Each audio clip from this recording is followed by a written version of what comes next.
Zamani za kale kulikuwa na mwanaume aitwaye Mkongwe. Huyu mtu alikuwa maarufu kwa urafiki na nguvu zake. Alivyokula ndivyo alivyolima. Mashamba yake yalienea kuanzia kwa Rubani hadi kupita Msasani, yote yakawa mali yake. Watu walikuwa wakisema milima ya pwani ni matuta aliyopiga kwa jembe lake. Hata huko pwani ya ziwa Tanganyika, maeneo ya Usule, mashamba yake yalikuwa mengi. Siku moja akaamua kutafuta wake, akampata binti wa mzee Rashid wa Mombasa. Baadaye akamwoa binti wa mzee Hamisi wa Kitente. Hakutosheka, akapata wake wengine 4, jumla wake 6. Kwa jinsi alivyokula, hakuna mke mmoja aliyemtosheleza. Siku moja akajisemea, leo naenda kwa wake kuwapa ujira wa kazi. Akatembea hadi Kitente, akawaambia wakwe zake, ninikopesheni majembe 50 niwafanyie kazi ya kulima. Kwa kuwa wake zake walikuwa watu wenye mali, wakamletea majembe yote 50. Basi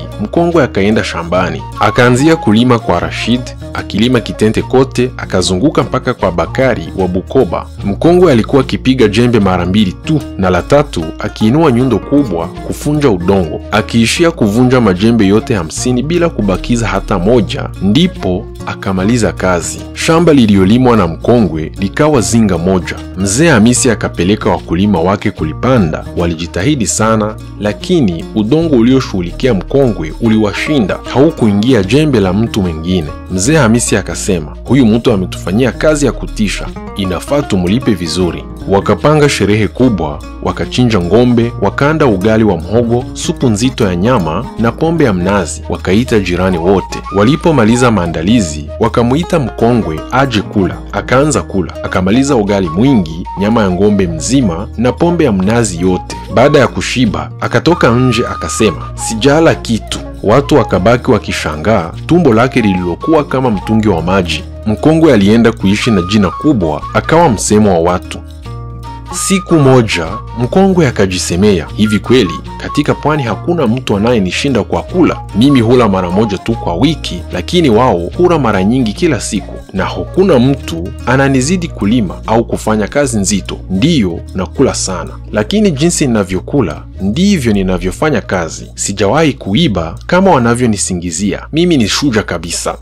Akasikia kuwa Bwana Saidi wa Bagamoyo amelima mashamba makubwa, akaenda kumwona. Mkongwe akamwambia Saidi, nimekuja kukusalimu na kukutoa jasho kidogo. Saidi akamjibu, na kujua we Mkongwe, ukianza kulima hakuna mtu wa kukufikia, lakini ningepata wapi pombe ya mnazi ya kukutosha na tumbo lako kubwa hivyo? Mkongwe akasema, nipe tu nisongongeze kidogo niondoke. Saidi akakubali kwa tahadhari. Mkongwe akaenda kwa msimamizi wa pombe, akatumia kifaa chake cha kunywea pombe kiitwacho haraka ya utani. Akanywa funda moja tu, akamaliza nusu ya mtungi. Hatimaye akamaliza pombe yote ya wakulima. Saidi aliporudi akamkuta tumbo limevimba. Akamwambia, umeharibu pombe ya wakulima, ukipatikana umeimaliza yote utalipa mara 2. Mkongwe aliporudi nyumbani akakuta mke wake binti wa Rashid amejifungua. Akaenda kudai zawadi ya uzani kwa wakwe zake, wakampatia magunia 2 ya mahindi. Akalibeba moja begani, lingine kiunoni, lakini alipoanza safari akalila taratibu njiani. Akapita Likoni akalila, akipata Ngoma akalila, akipata Kilidini akalila, akafika Kibokoni akalila. Hatimaye akamaliza gunia lote. Akalishika lingine mkononi akalila tena njiani hadi akamaliza, lakini kiu haikuisha. Akatembea hadi nyumbani, akakutana na mchungaji akinywesha ngombe wake. Akamwomba maji. Mchungaji akamletea maji kwenye vyungu vikubwa. Mkongwe akanywa yote, hata matope yaliyopo pembeni.